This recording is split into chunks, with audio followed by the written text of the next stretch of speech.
Bom, galera, hoje a gente vai falar um pouquinho sobre Angústia, de Graciliano Ramos, né? Como eu disse para vocês, é um livro que eu pedi para que vocês lessem, né? Então acho que nada mais justo da gente conversar um pouquinho sobre ele, né?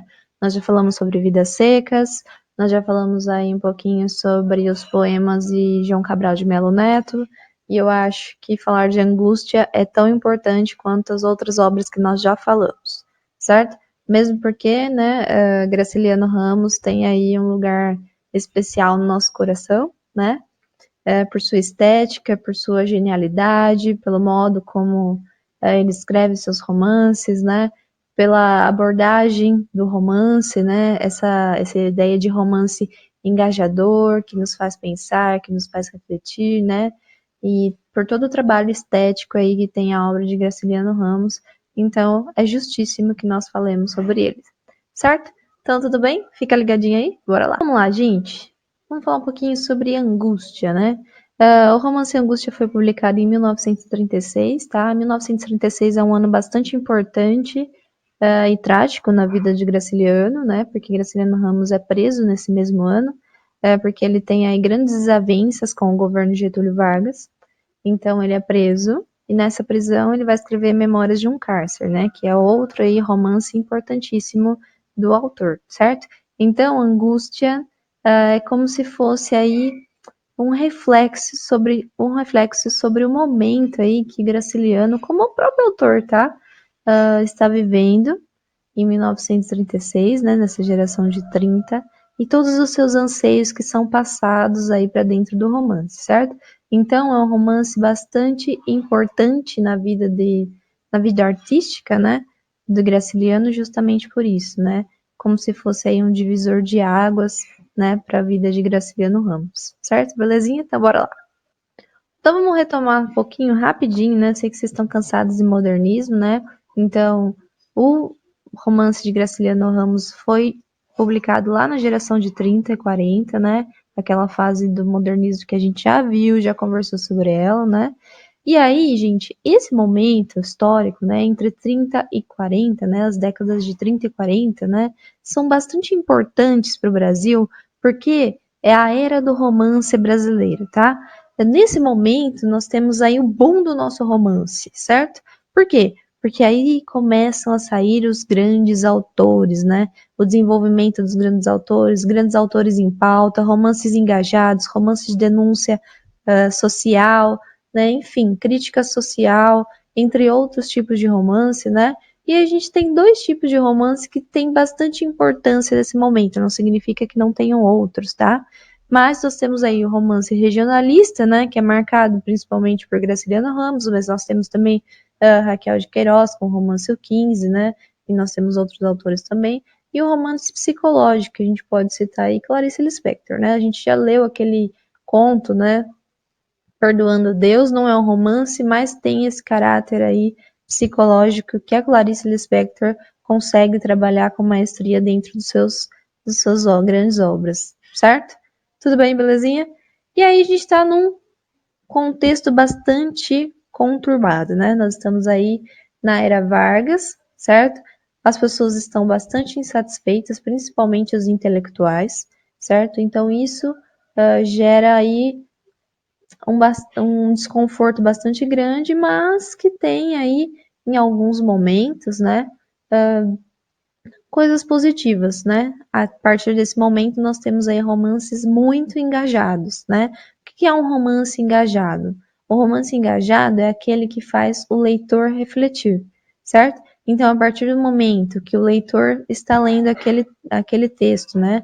Aquele romance, ele consegue se adentrar dentro da chave hermenêutica do texto, né? O que é a chave hermenêutica? A gente já falou sobre isso, são as possibilidades interpretativas do texto. Lembrando que sempre vamos pensar em possibilidades, né? Porque o texto, ele me dá abertura para interpretação? Sim, mas ele também me dá um limite, né? Eu não posso estar interpretando um texto de qualquer forma, né? Eu tenho aí os meus limites interpretativos. Então, todos esses limites vão se basear no texto, certo? Então, nesse momento de romance engajado, é isso que nós estamos falando, né? De o leitor se adentrar dentro da obra, né? E conseguir ter aí a reflexão, né? E principalmente reflexões acerca dos momentos que devem ser pensados, das questões sociais, né? Das denúncias, pensar sobre o que está acontecendo no mundo, né? E principalmente aqui nós estamos falando de Brasil, né? O que está acontecendo no nosso Brasil. E não somente ler por ler, né? Esse não é o intuito, né? A leitura, ela é importante porque ela faz o ser humano crescer, né? Então esse é o objetivo aí do romance engajado, né? Conseguir aí tirar uma conclusão nova desse leitor, fazer com que ele pense, com que ele reflita sobre o momento aí ou sobre a questão que está sendo tratada dentro do texto, certo? Então, gente, pensando nisso, né, o romance ele vai ter algumas características, né, em relação aí a esse contexto conturbado e esse romance engajado, certo? Quais são as influências que acontecem dentro do texto, né? Dentro do texto a gente vai ter a captação direta dos fatos, porque a galera aqui vai ser bastante objetiva, a rudeza, a galera rude, vai direto ao ponto, trata do eu, né? Na sua aspereza criada conforme o contexto que ela vive, o espaço que ela está inserida, né? Se ela está oprimida ou não, certo? Então isso é bastante importante. E como eu já disse para vocês inúmeras vezes, nós vamos ter sempre a visão crítica acerca da realidade, certo? Então vamos lá, gente. Angústia é um texto que tem bastante, muita complexidade técnica, tá? E é isso que a gente já discutiu, né? Que diferencia os cânones literários dos textos aí que a gente conhece, que a gente consome, né, a todo momento, que são os best-sellers, tá? Então, o que diferencia é justamente esse trabalho estético com a linguagem, né, ou com a própria estrutura do texto, coisa que e muitas vezes, tá? Não vamos generalizar, né? O best-seller não consegue cumprir aí com todos esses aspectos, certo?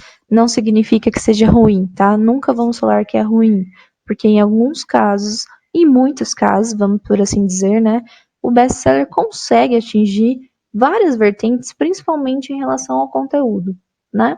Então, se a gente for pensar em angústia, né? E como aí uma representatividade literária, né, a gente tem aí essa complexidade técnica. E por que essa complexidade técnica? Galera, a angústia é totalmente pensado, tá?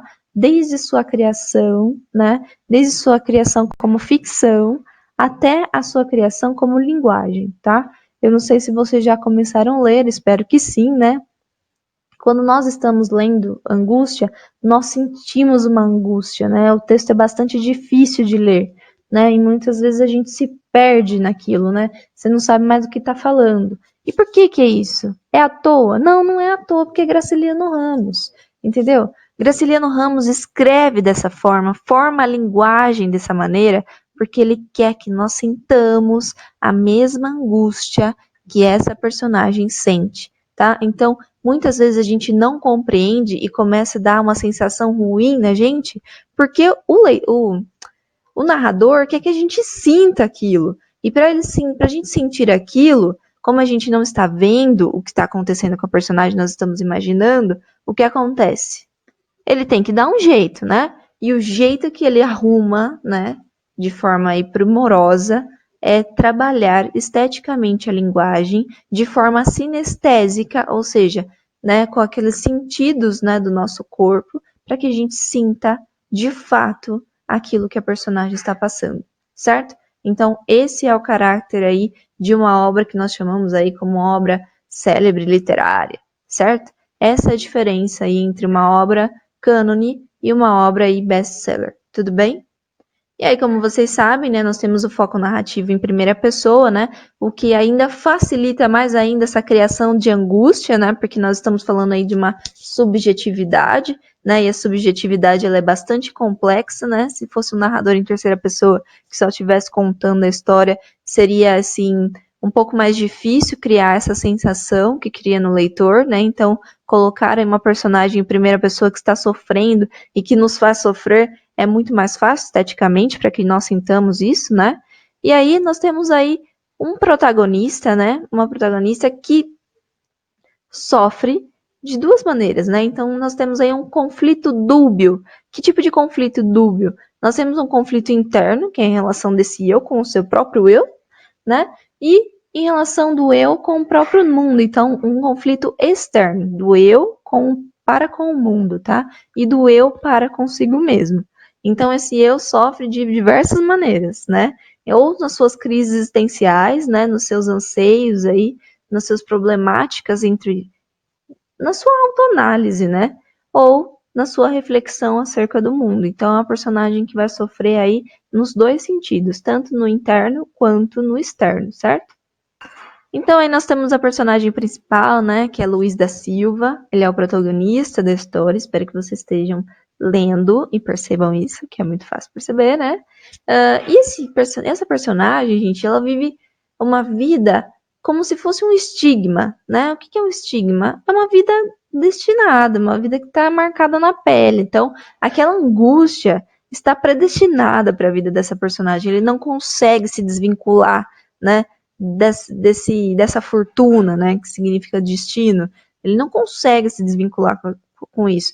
Tudo ao seu redor, né, propicia essas relações angustiantes, né? Então, as próprias personagens que estão ao redor desse protagonista, né, seu próprio romance, que é uma loucura, não se concretiza, quando está se concretizando dá ruim, né? Então aí ele vive constantes conflitos que são estigmas da vida dele. Ele não consegue se desvincular daquilo de forma alguma, como se ele tivesse sido predestinado aí, né, a sofrer, né? Sabe aquele poema do Carlos Drummond de Andrade? Vocês já ouviram falar o poema de Sete Faces? Muito legal, muito legal. Que ele fala já no início do poema, né? Eu nasci um anjo torto, desses que vive na sombra, me disse. Ai, Carlos, ser gauche na vida, né? Ou seja, vai se ferrar todas as maneiras possíveis, certo? Vai ser torto na vida, tudo bem? Então é basicamente isso que a nossa personagem vive aí.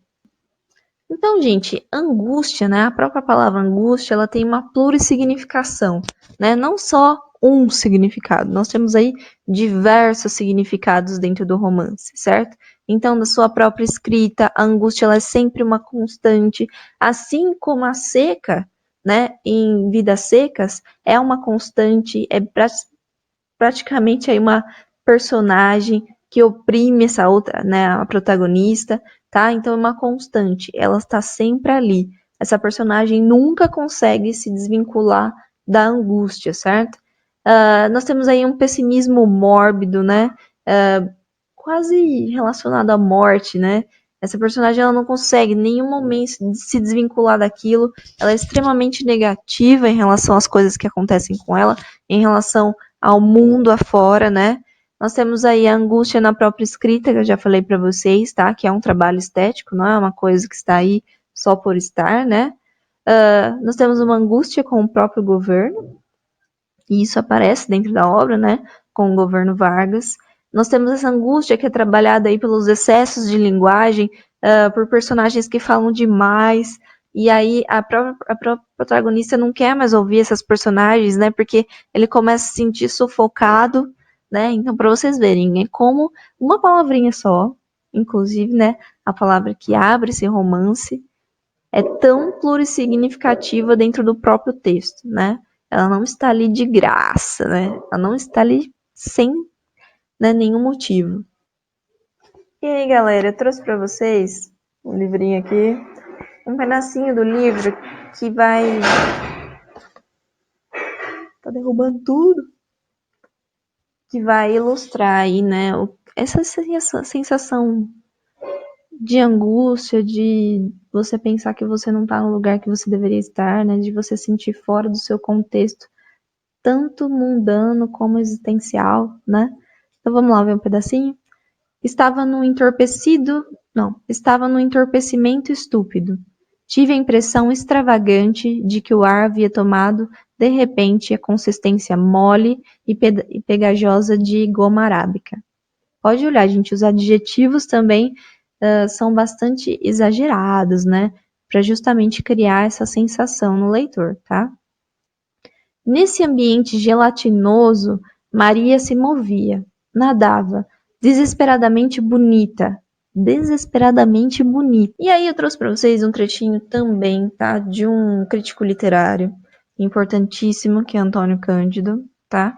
Que fez aí algumas considerações acerca de Graciliano Ramos e de seu romance, né? Angústia. Assim parece que Angústia contém muito de Graciliano Ramos, tanto no plano consciente, pormenores biográficos, quanto no inconsciente, tendências profundas, frustrações, representando a sua própria projeção pessoal até mais completa no plano da arte. Ele não é Luiz da Silva, está claro. A gente não tem uma mistura aí de autor com personagem, né? Isso é bastante claro dentro do texto.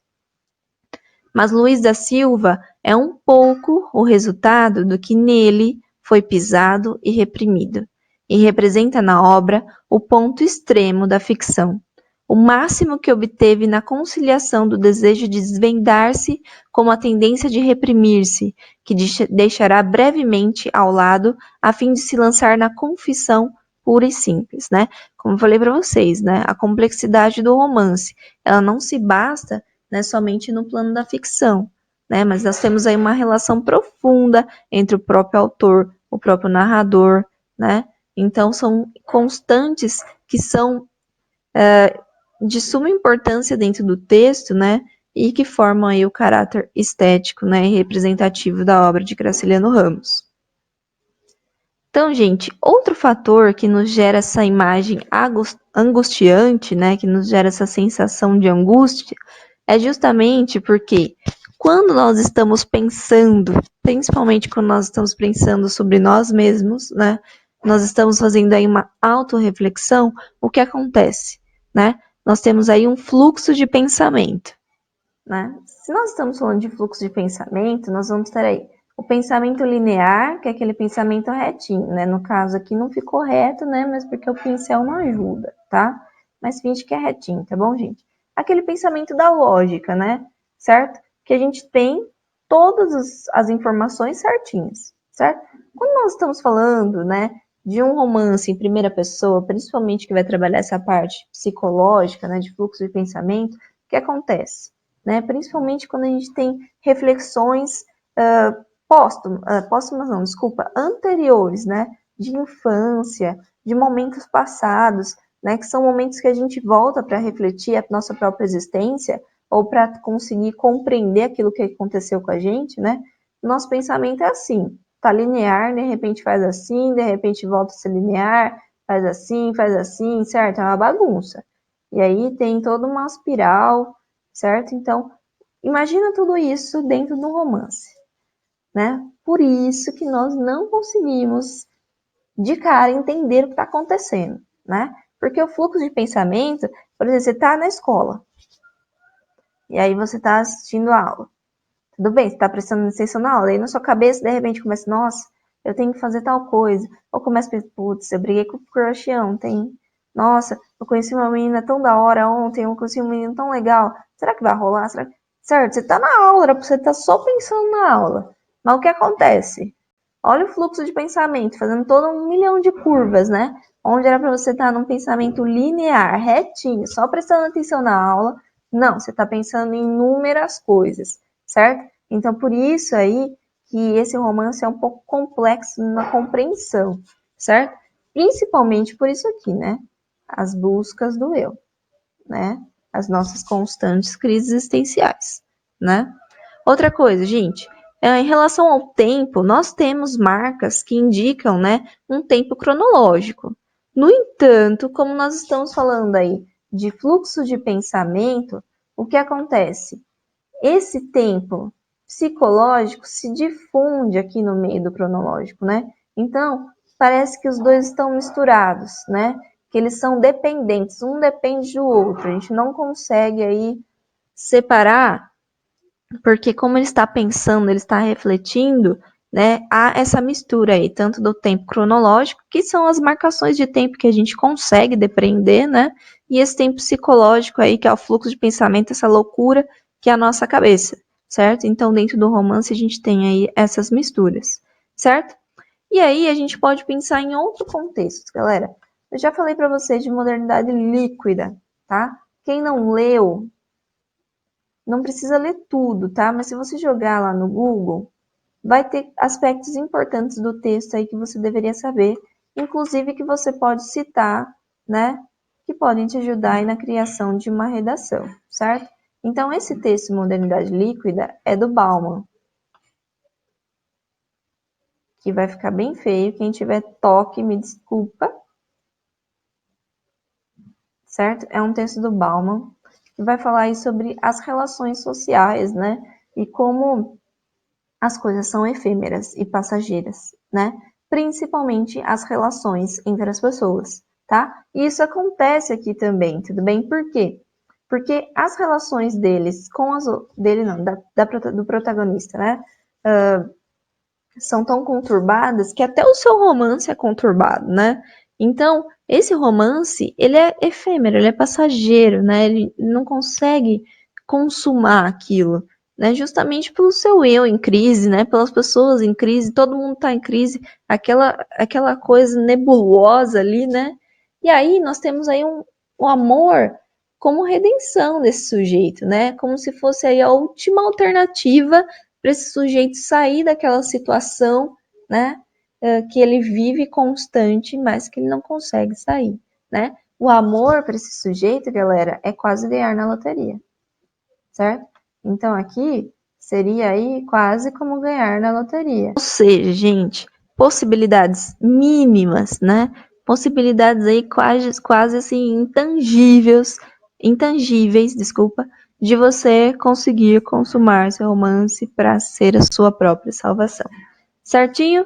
Belezinha? Então hoje terminamos aí nossa aula sobre Graciliano Ramos. Ajude com que vocês compreendam o texto, né? Ajude a própria leitura de vocês, que facilite, né, esse momento de leitura, que vocês compreendam por que é difícil de entender, né? Quem muitas vezes dá vontade de desistir, dá vontade de pegar o livro e falar, pelo amor de Deus, Graciliano estava com, né? O que você estava pensando, né? Justamente por isso, gente.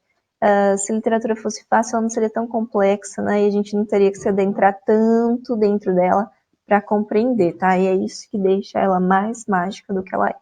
Certo? Tudo bem? Então, terminamos a aulinha por aqui. Beijinhos no coração e até o próximo vídeo.